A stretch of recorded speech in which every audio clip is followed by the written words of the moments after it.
Beyond 3D. Saturday evening, it is the weekend. Welcome to this week's edition of Beyond 3D. Matt and Clint here with you, as usual. Looking forward to spending some time with you. So, Clint, how was your week this week? Good evening, Matthew. How are you? My week, I've been struggling. I've got a touch of something. Touch of something, that'll do it. Just a touch. I don't get sick, so when I get a touch of something, it's just a touch of something. It can leave now. Thank you. I agree. I don't blame you at all. I feel the same way when it comes to any kind of disease, sickness, or illness. I can't stand them. But enough of that. Hopefully, I have this mantra. You do? That the minute I get a little bit of a something, yep, I just say, it's not happening. That usually works. This isn't happening. Or leave. I don't have time for you. I haven't got time for this. That's it's not exactly happening. right. And I pretty much hit this on the head within 24 hours. So it's gone now. Excellent. Very good. Very good indeed. Got it Friday, gone Saturday. As it should be. Mm-hmm. Guys, we wanted to thank you. We had a great response to last week's show with Mr. Slattery. Yes.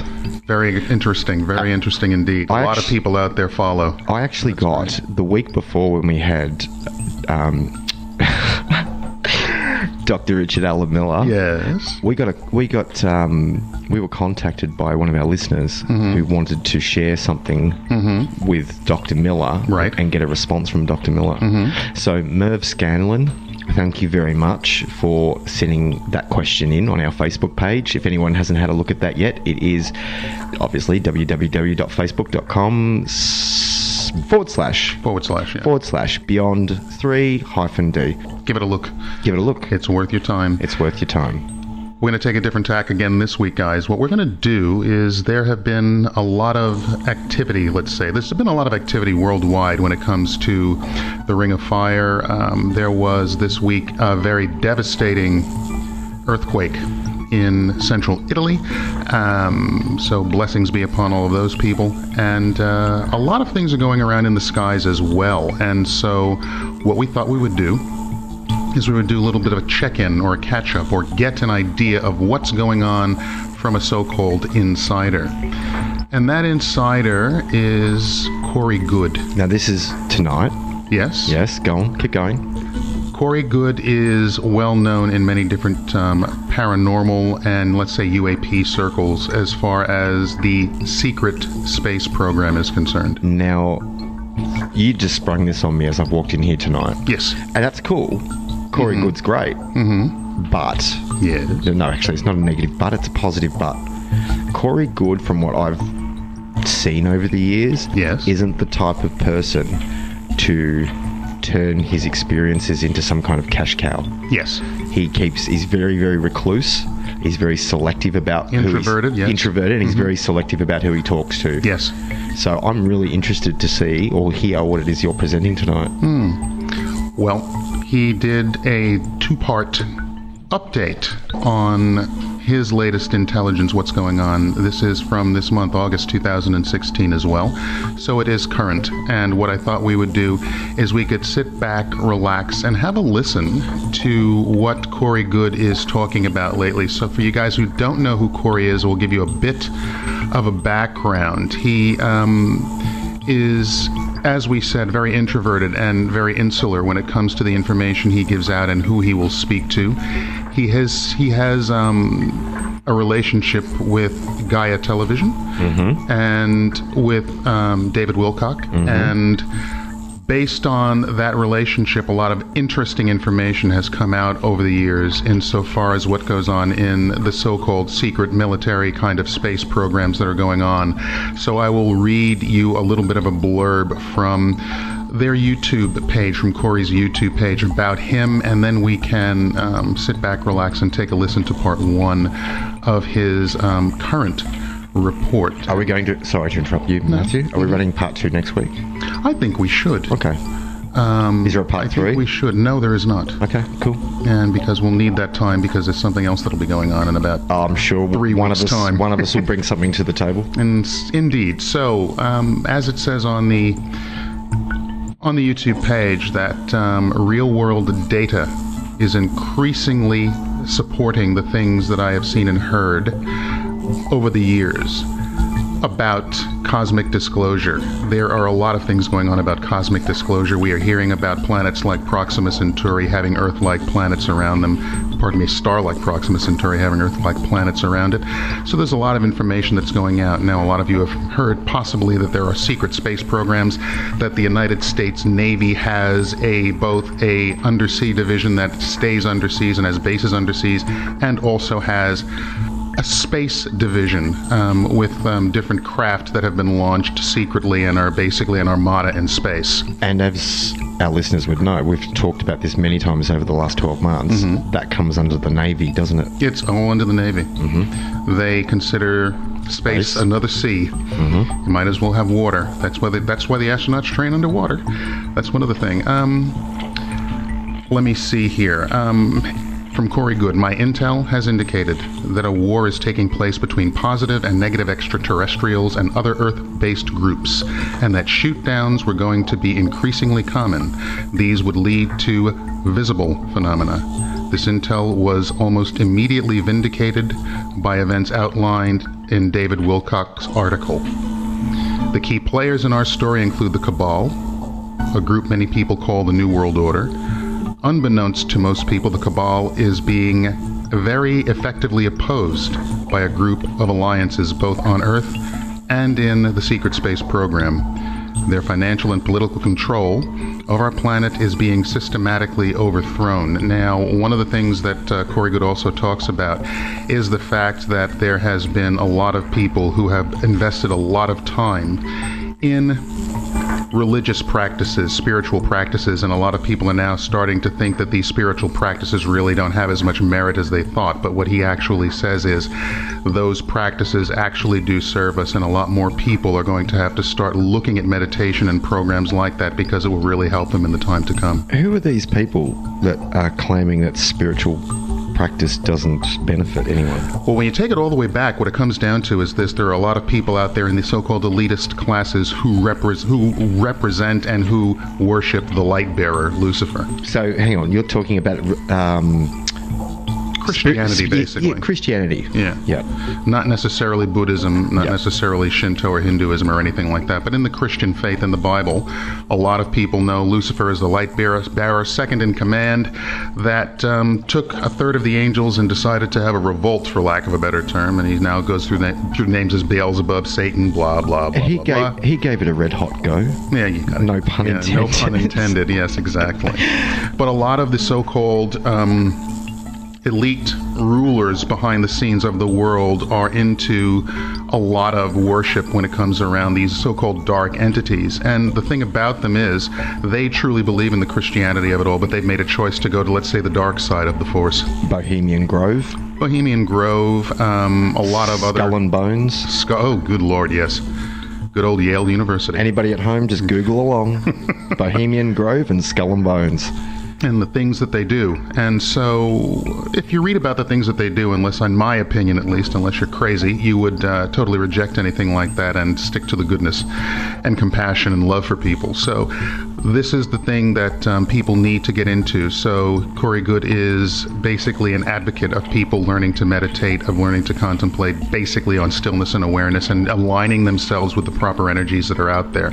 He states that there are negative entities and positive entities that are at war with each other out there, and so this is a thing that is very pertinent when it comes to the secret space program and what's going on, and the people in these programs are communicating with that are not from this planet, allegedly. So they say... He's been in the secret space program for 20 years, allegedly. Yes, indeed, and most of the information that he gives, people listen to it, and a lot of people have done looking at body language, they've measured his voice, they've done all of these kinds of things, they've used NLP along those lines and found out that what they cannot prove or disprove what he is saying, but what they do say is that he is very sincere in the way he puts it across, and this is what he believes.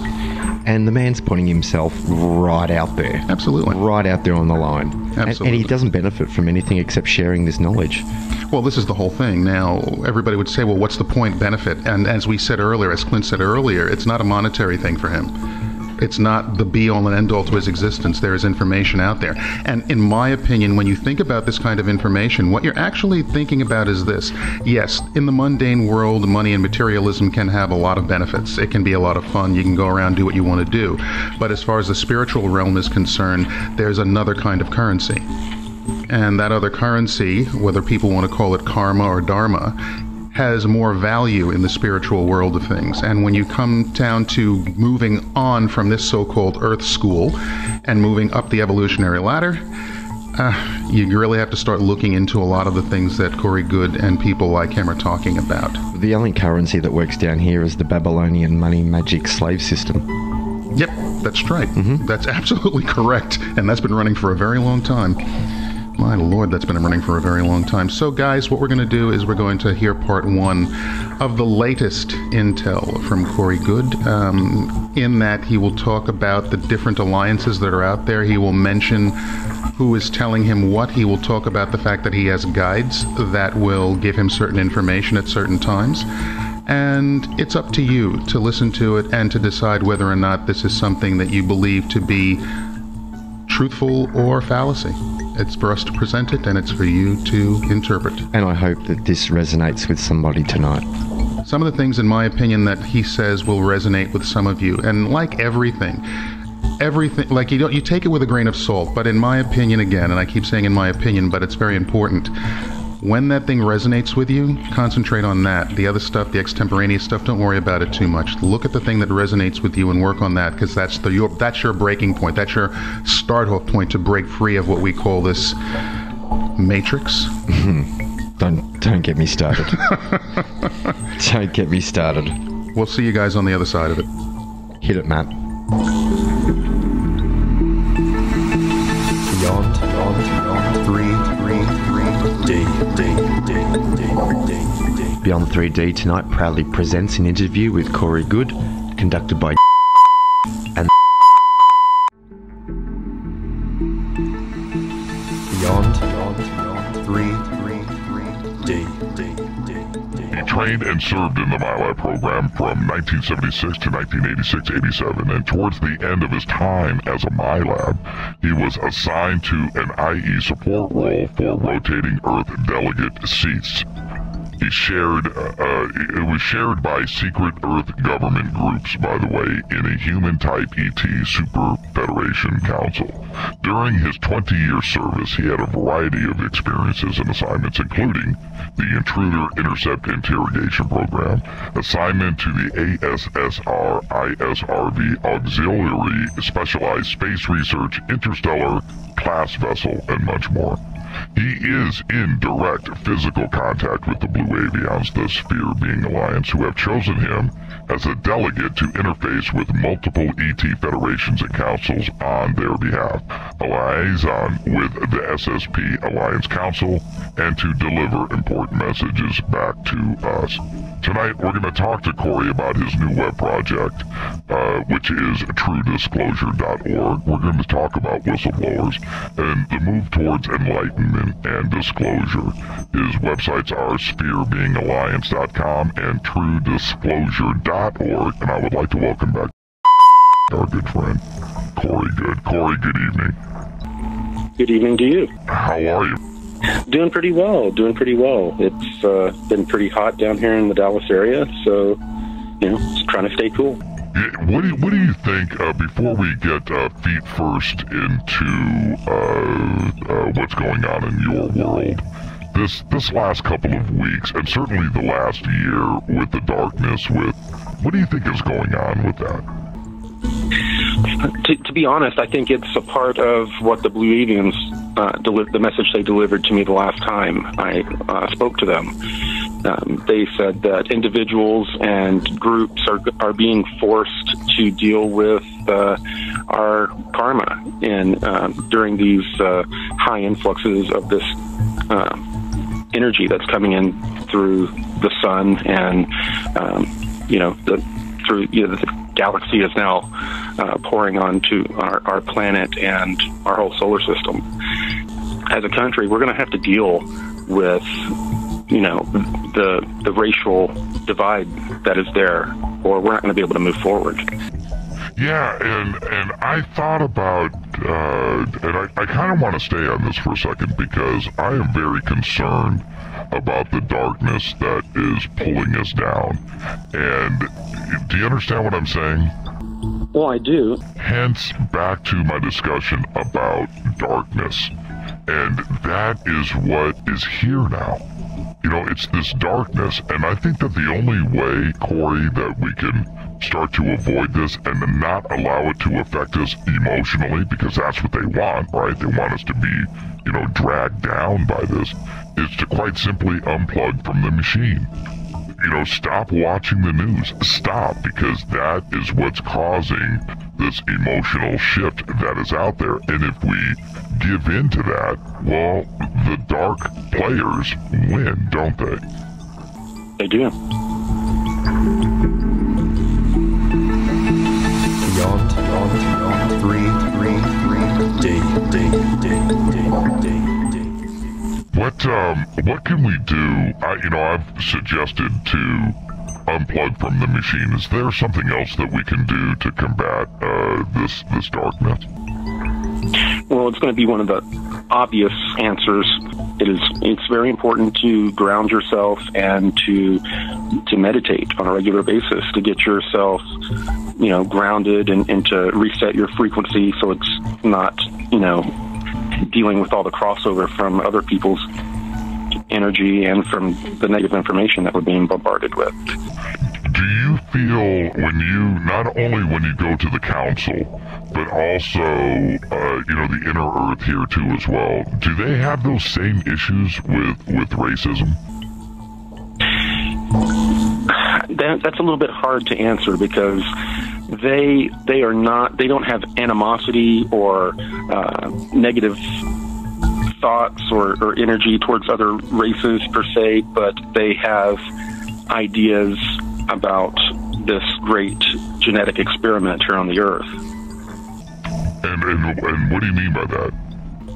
Well, back when all these different groups were starting their own genetic little experiments or little groups, they were telling and instilling religion in them, and also the various different bits of knowledge that they were imparting to them. You need to not mix your genetic line with any other. And so, that's something that's gone way, way, way back.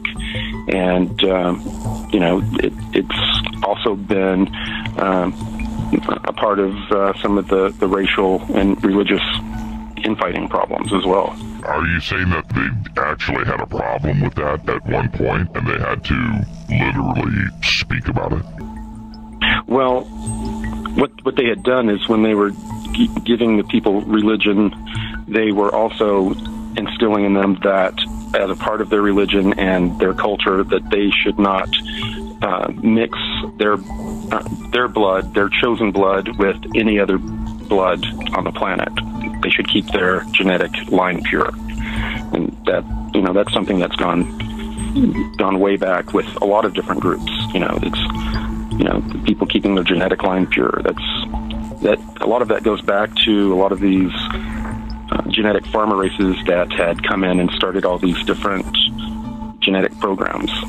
And for those out there that are here for the first time, that are hearing you speak for the first time, let's go back a little bit. When you first started to get this kind of information handed to you, how did you deal with it? I mean, not only is it probably shocking to the system at one point, but also you have to accept it and learn and acquire the knowledge. How did you start to do that at such a young age? Well, from a very young age, I was being put into situations that most people my age would never even dream of. So I had already built up a pretty thick skin towards this type of information and these types of experiences. It had become, I guess, quasi-normal to me. So it was something that it was just something I grew in, or it was just a part of my experience. A lot of the information that was coming in was very, disturbing at times. Some of the experiences were very disturbing, but just like a person that grows up in a family that has a lot of issues and they have a lot of crazy stuff happening in their family, it just, kind of becomes a part of your experience. Right. And is there a version of, do you have to change the information for us to understand it? In other words, I mean, have you grown into, you collect the information and then when you give it back to us, do you change it some way so we could understand it? I report things pretty much verbatim, and the only things that I change or remove are operational details that need to be protected. Such as, what do you mean? Well, if there is a certain base, I will I'll either not give the location of it, or not give, or if I give the general location, I will not give exact location details. That kind of thing. You leave out certain people's names. Right. And that leads me to this next point. I want to talk about the definition of a whistleblower. And with the new website, True Disclosure, that's a large part of the website, and who is doing this. What is your definition of a whistleblower? My definition of a whistleblower is someone who is working within a system or a corporation and witnesses or experiences things that they know are wrong, and then they speak up and report it. And, there's all different kinds of levels, people that are whistleblowers about money not being spent right in a corporation, or this all the way up to this cosmic issue that we've been discussing that I've been discussing for over a year now. Do you consider yourself a whistleblower? I consider myself, I am blowing the whistle on the secret space program and my experiences in it. So, yes. I think you're also a conduit. You're relaying information too as well. I don't think that you feel like you should be imprisoned, in other words, like you're breaking the law. No, and that was the whole point of them doing projects like they did ours, is because there's no documentation, there's no real trail there of our parents didn't bring us to Carswell Air Force Base and drop us off. We were being brought there without their knowledge. So they've done things this way for a long time. And they know how to keep secrets. I know that's hard to believe about the U.S. government. In these special access programs, they have gotten the compartmentalization and the manipulation of assets down pat. Now, being a liaison, not only for the Sphere Being Alliance and the Blue Avians, that's one thing, but then you're also nearly, and I want you to help me clarify this, a diplomat. Would you call yourself a diplomat? I would. I wish that I was a little bit better at it, or a little bit more diplomatic at times. Under the extreme circumstances, I think I've been as diplomatic as I could be. Well, I've talked a little bit about it before. I'm a very introverted person. I'm not a person that's in a room normally. I'm normally the quiet person in the room watching everyone. I'm not the person that wants the attention or craves the attention, or even wants to get up in front of more than 2 or 3 people at a time talking. So, me being, I guess, chosen or picked to liaison information and be in front of large groups of people is definitely out of my comfort zone. And now you're out there and people are coming up to you. This is not what your personality is about. You didn't ask to be thrust into this kind of limelight, if you will, but you can't turn back now. Like any whistleblower, the questions that are hit with you and the people that come up to you now, and the questions that you have to deal with, because you are in that position that they can't ask these questions from anybody else. You have to answer, and they're going to hang on your every word. Now you have responsibility to go with this thrusting into the public eye.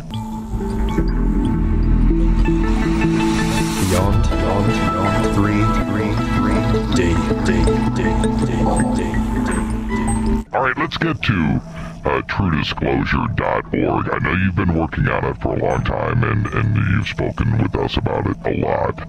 It's now launched. Why did you decide to do this? And was this your idea? Who suggested True Disclosure? Well, TrueDisclosure.org I've actually had, just a small part to deal with it. There are a lot of great volunteers that have put it all together, and I don't have permission to use their names, so I'm not. But the idea of getting a full disclosure project together to try to bring everyone together, to bring what I guess the big buzzword we've been using is, unity in the community. That originally started with the Blue Avians wanted that to come about.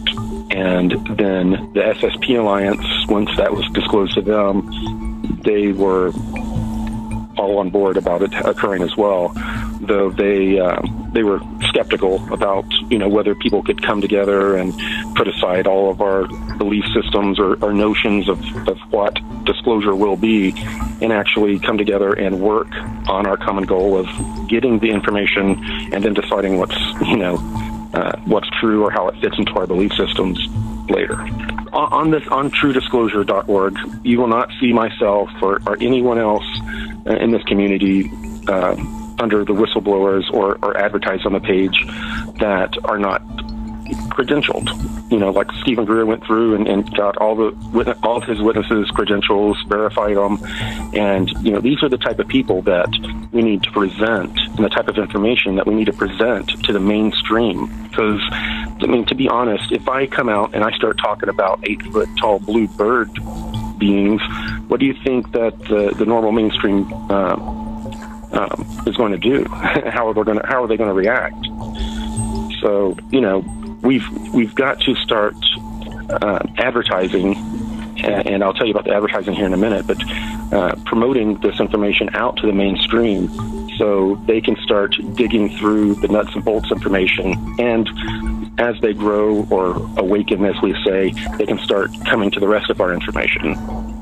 And in your opinion of Edward Snowden and, say, Gary McKinnon, do you think that Snowden's disclosures for not only the ET presence but ufology in general is strong enough to put him in the Gary McKinnon category? Because Gary, blew the doors off of SSP and shocked everybody. Is Edward Snowden at that level? Well, Edward Snowden's information is pretty powerful, and it has not been fully released.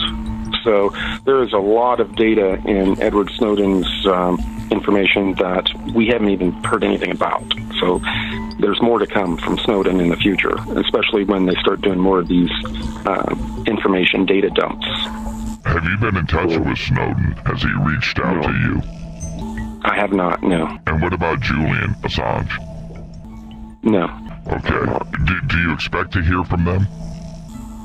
I don't, not unless, I really don't, because when we start having some of these data dumps, all of these people are going to be so busy dealing with that they're probably not going to want to talk to me. They're going to want to look at the data that's, in black and white in their hand that's, dropping. So I don't see that they will really want to talk to me unless this True Disclosure thing really gets rolling and gets the attention to where they see it as a vehicle of releasing information. But there's a couple of things that are in the news right now that I think are pretty remarkable. And one of them is NASA with what's going on with Jupiter. I want to talk about that and that project. And also the conversations about Mars that have been nearly daily, and what NASA is doing with Mars. Why the focus on Mars and Jupiter right now? I mean, it's a daily press release now. Well, of course, Jupiter is, being focused on because the Juno probe has arrived, and we're going to start seeing some very spectacular imagery coming out, and also telemetry. They're really gonna find out a lot more in the mainstream about what's happening around Jupiter. And Jupiter is basically like a mini solar system, so there's a lot to learn there. As far as Mars goes, that it has been seen for a while as a place to create continuity of species. In case a catastrophe happens on Earth, the human species will continue because we have, colonies, or it would be basically like an ark. Corey, do you think that Juno's going to find out something that you already know, and they will be honest with that information?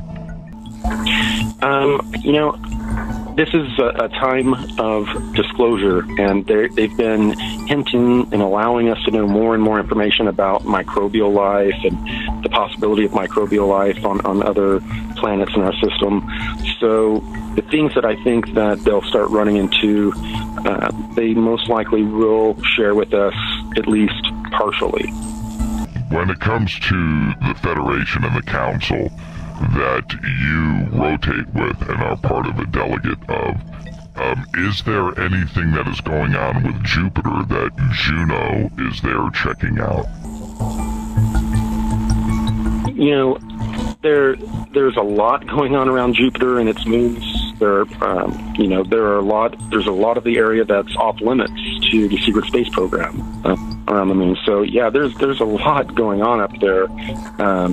Very few are fully privy to everything that's going on. I don't think anyone's privy to everything that's going on there. There's a lot going on in our solar system, and I think a lot of this is to start psychologically preparing people to find out we found microbial life, in a moon going around Jupiter, or in a small crater on Mars, where water is able to, stay liquid just under the surface. Something like, I got a feeling we're gonna start hearing something like that before we, see any world leader standing up next to a non-terrestrial. That's exactly my point. Obviously, they know something, and I'm talking about NASA in general. With Europa and the different moons around Jupiter, and they're covered with water, and they've suggested life there for a long time. And I also think that Arthur C. Clarke knew something too as well, right? He certainly wrote about this. But the way that Juno is going to check out Jupiter for the first time, is it because they know something is going on and they need to drip the information back to us so we don't, go into shock? Which I don't think that we will, but that's what they think is going to happen. Well, the way these programs run is that, there's a number of parallel programs going on. And the NASA, let's say the NASA Juno mission, the people working on that, their mission is to go there in what they feel is the most advanced technology we have, and to get telemetry on a planet that, we have a lot of questions about. So on their level, that is their agenda. Now, other people up the ladder are going to have different agendas and use the program to disseminate the information to the public that they feel will guide the public mind, I guess. And what I see with that, because Corey, you and David have a very large following that is expanding every single day. You've got this show, you've got right, and it's expanding every day. Sooner or later, it's going to be out of control, out of their control. In other words, the mask of Juno is not going to work, and those types of programs, like you said, they're parallel programs, and that's not going to work anymore. Eventually, the real truth is going to get out, not only through true disclosure, the sphere being alliance, and but it's this show, and it's the word on the street, and it's people that talk to each other. And the Mask of Juno and those programs aren't going to work anymore. Yeah, they're already starting to lose their ability to manipulate people. I mean, people are, the regular people are waking up, and I see it all around me. I see people that normally they go to work and they go to church and they, turn on the YouTube and listen to the government's daily propaganda and really don't think about anything. I've been hearing these people make comments and ask questions that they didn't used to even consider. So, yeah, there's something going on. Beyond 3 D. I've got questions that have come in via email, and I want to try to get through some of these really quick. This is from and she says, please ask Corey about the possible incoming energy blast from the rumored sunburst and what us little people can do to get through the experience besides moving to Antarctica. Well, there are a number of groups that have different ideas and belief systems on what is going to occur at the end of this cycle or age.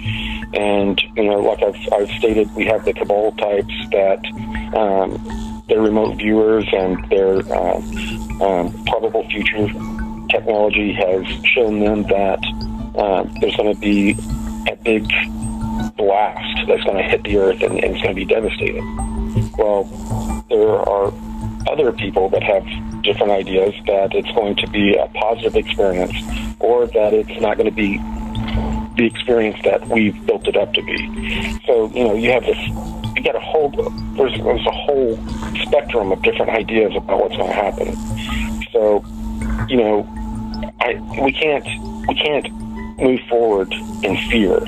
We have to move forward, just, I guess, focus on the Blue Avian message is the best way to get through it, to make sure that you've worked through everything in your karma by forgiving yourself, forgiving others, to daily try to be service to others, make sure you've forgiven yourself for things that you've done or that you've allowed to happen.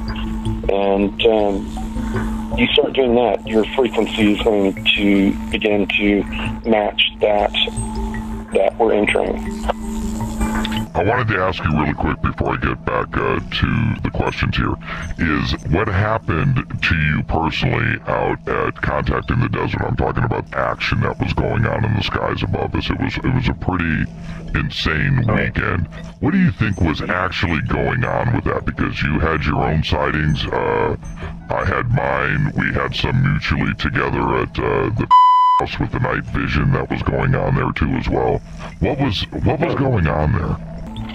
Well, I don't know, and I was sitting in the cabin I was in, and there was a skylight above me. I looked up, and I saw what looked like a blue star, and I was like, was that the curve of the skylight refracting the light or something? And I looked, and it blinked, and then it moved away.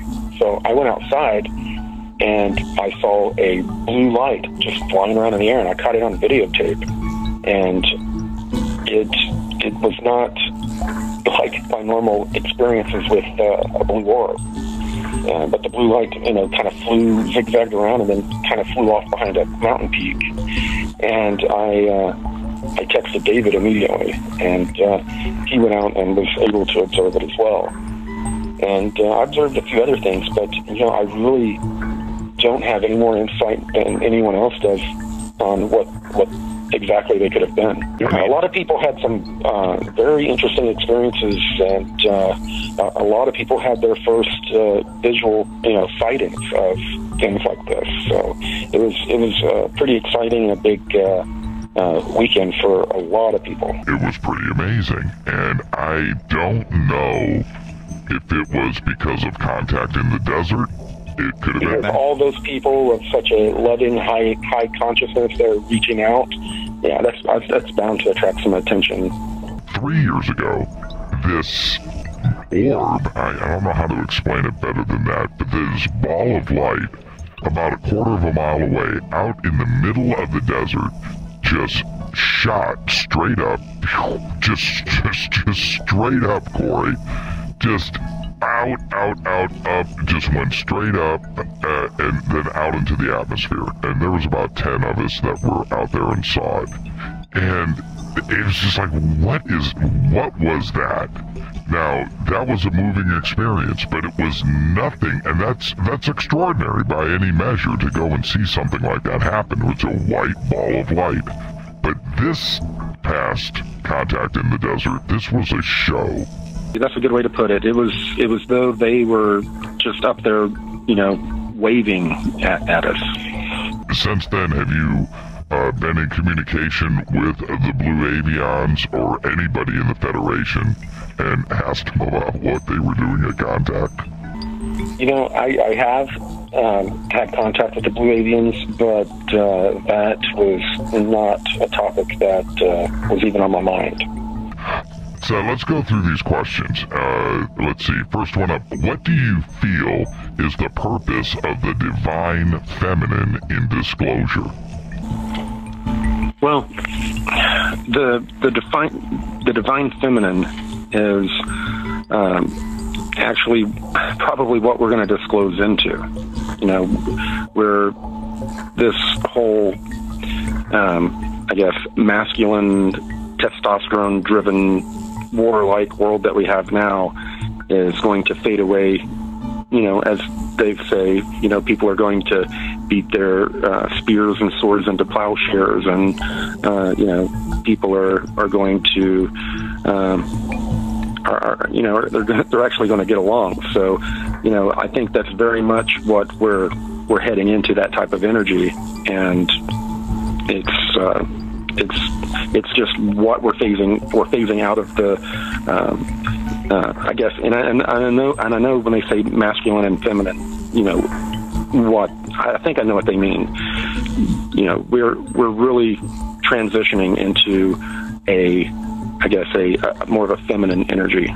Is that the way the Blue Avian culture is based? Something more balanced and not as masculine?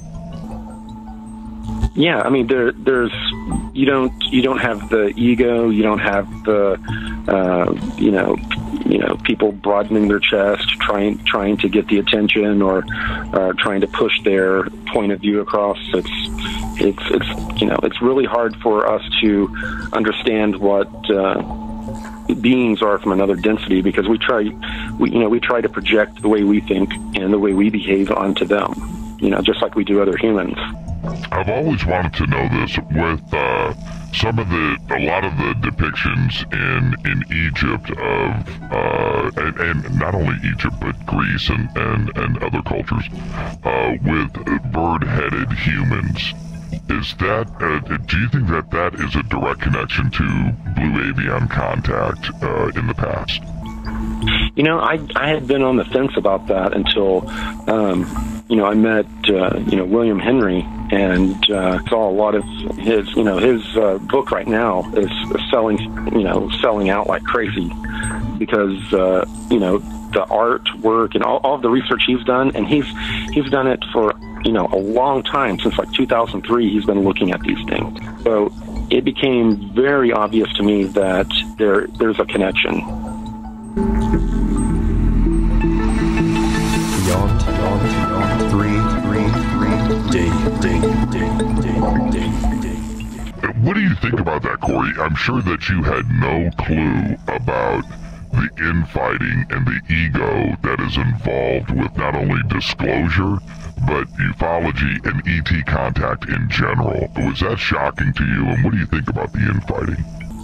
It was a incredible shock to me. I was, a lot of people in this business really present themselves to be, spiritually evolved, and they'll present themselves one way, and then, they're the antithesis of that. And there's a lot of people who have gotten caught up in ego, wanting, their truth or their information to be more popular than everyone else's, and it was very disappointing. But there are also a lot of really solid, good people in this industry. And but for us to get anywhere, we're going to have to work with the egomaniacs, the people that are completely triggered every time someone says something that goes against their personal ideology or belief system.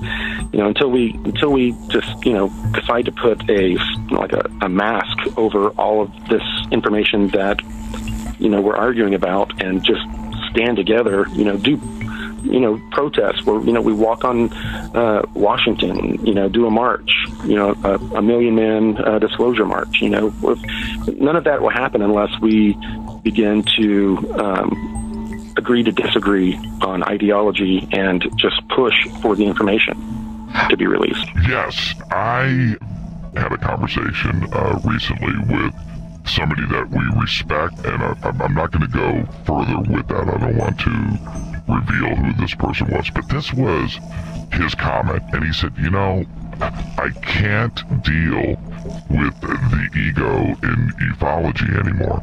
There are too many people out there that absolutely insist that they have the answers and they know what's going on, and I don't know what's going on. And all we can do is sit down and communicate with each other and share ideas, and not, he said, I just cannot deal with anybody anymore that just says this is what's happening. And I'm just thinking about, that's exactly right. What he said was exactly right. We all need to sit down, share information, and talk through this. We can't let ego and infighting and it's my way or the highway come in between us, because that kind of divide and conquer is exactly what we don't need. Absolutely. I agree wholeheartedly with what you just said. You know what? And along with you, I will always, when I'm around the ego out there, I have stood my ground. I was like, stop this crap. I'm not going to be part of it. All right, let's get to the next question.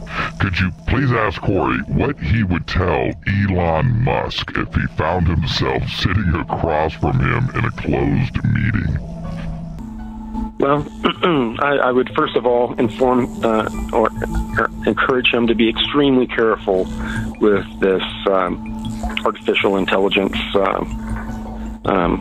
stuff that he's starting to delve into. He sounds like he's got a very good head on his shoulders about the dangers of artificial intelligence. But I would basically tell him to really focus on what he's doing to try to get his group to Mars.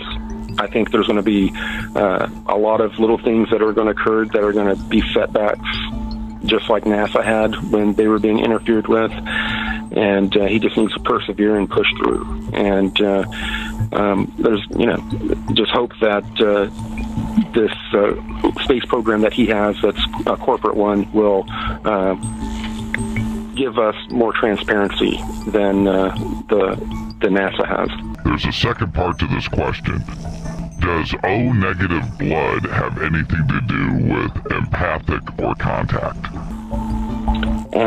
I have been asked that before, and people of all different blood types are having these experiences. I'm O-positive myself, so I really don't see a blood type being a part of it as much as a genealogy that they're interested in. How many people do not want to discuss other non-Earth races or energetic galactic waves? How do we breach that chasm? Well, first of all, we can't just expect to bridge that chasm immediately. That's the whole point of why we're presenting information the way we are at truedisclosure.org. The people have been programmed to ridicule anything that has to do with non-terrestrials or UFOs, any of that. People are thoroughly programmed. So the only way we're going to get them to begin to bridge the gap is to present the nuts and bolts information from people that are credentialed, people that they can look up, they can investigate, And at that point, if their mind starts to open up, they're going to start bridging the gap on their own by doing their own investigations into all the different contactees, all the different information that's out there. They'll start filtering down to that information when they're ready. But if they're not ready, we don't need to be shoving it down their throat. Are you hip to the Mandela effect? I've been looking into that just actually pretty recently. So I think I'd heard about it on forums or stuff, and I never really looked at it. But when I was up at doing the last Cosmic Disclosure taping, Jay Widener brought it up and talked about it in detail, and it definitely got my attention. It's pretty trippy, and that's what the next question is about. So I wanted to make sure that you knew what the Mandela effect was, because it is so recent too as well. But the question is, ask Corey if the Mandela effect could be explained with parallel timelines. Absolutely. One of the things I discussed on Cosmic Disclosure is that when you can travel in space, you can travel in time. If you're traveling through space far distances, you can travel in time. I mean, it's just, the technologies, that's just the way it works. Beyond 3.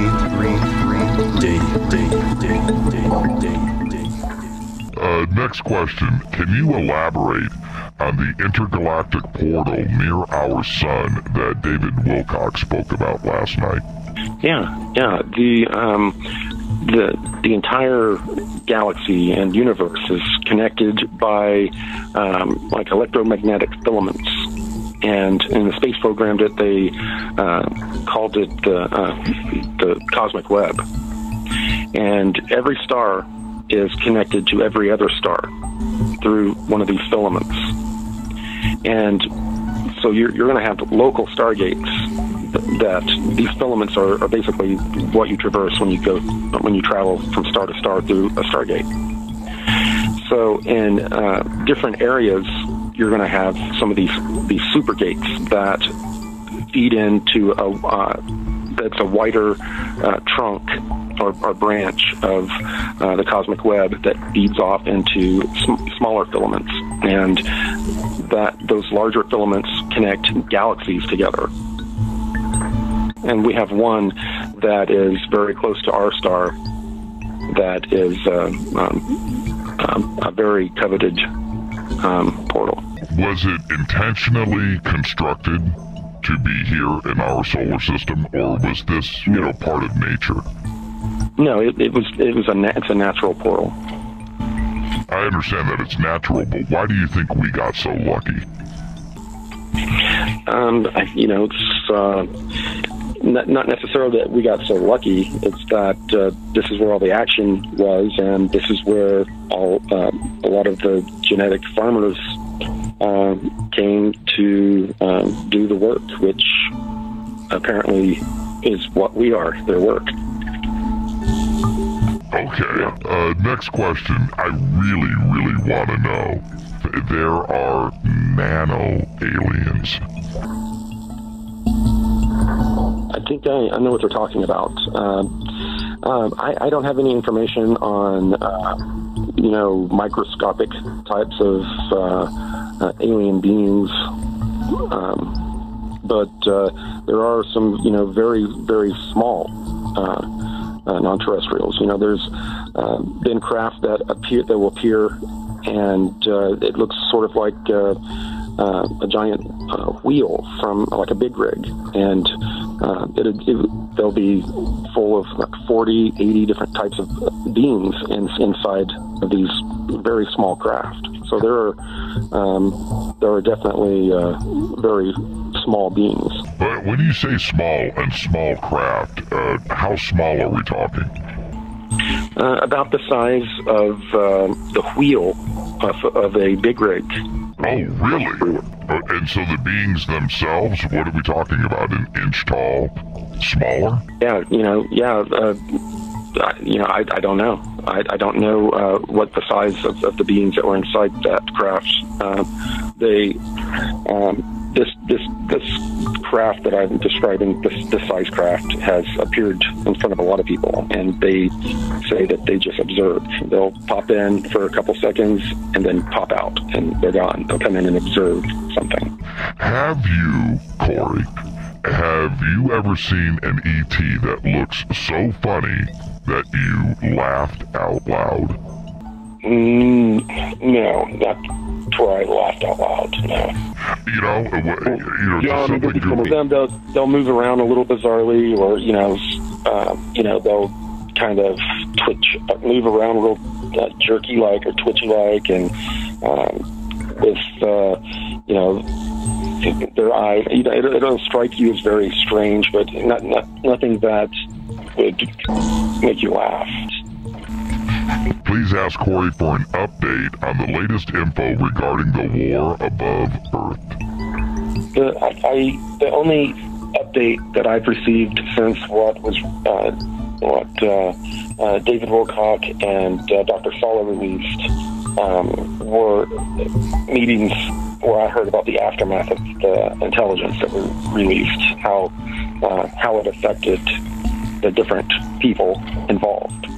And it was basically, it was communicated that all these different groups were not happy about the latest information dump that we gave for a variety of different reasons. The Earth Alliance wasn't happy that their new fighter craft that attacked the teardrop-shaped cruisers over Antarctica had been semi-announced. There were different people that were a part of the Earth Alliance that didn't know about that they had this technology, but they know now.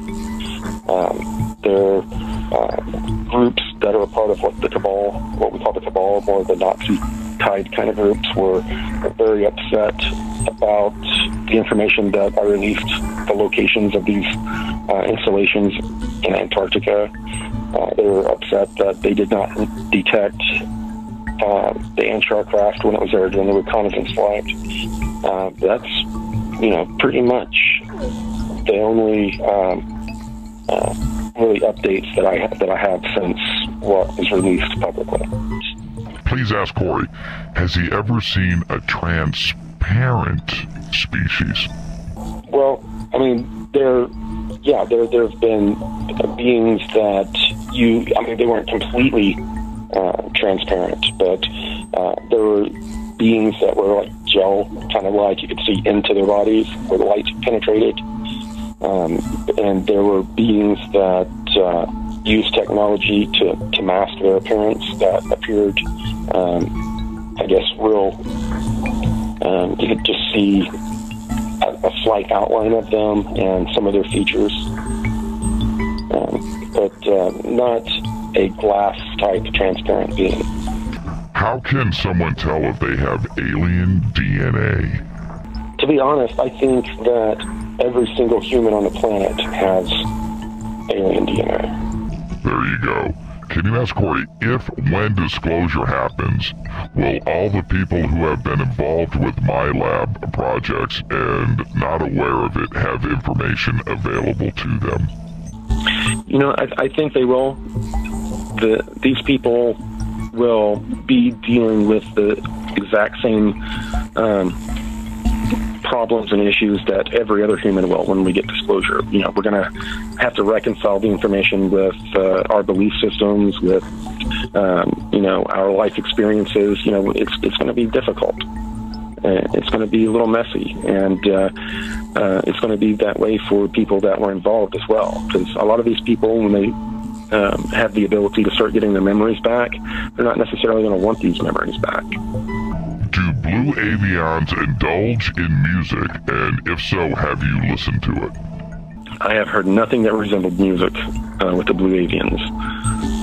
Yeah, these are higher density beings, the blue avians. There are other non-terrestrials out there that definitely have different aspects of their culture that are similar to ours. Music, foods that they like, and art that they appreciate. So we're, a lot of these beings that we meet are not going to be as different from us as we may imagine. Beyond 3 D. Well, folks, that was the first part of the Corey Goode Intel update, the Sphere Being Alliance, and we will get into a little bit more of that in the following week. So hopefully you enjoyed that, and hopefully you heard something in there that truly resonated with you. Something that you just heard it and you said, possible, or yeah. That's something truthful about that, something I just heard, and you can work with that. And if one of those things did resonate, chase it up. Absolutely. Get out there and do what Clinton and myself always do. Get online, do some research, find out the different things that you haven't heard before. It takes a little bit of time, but in my opinion, it's worth it, because you starting the ball rolling is going to lead to so many different things, and that is what is really important, especially in this time. It beats living in a bubble. Oh, absolutely. So what we're going to do is leave it there for this week, and we're going to say thank you guys for listening in.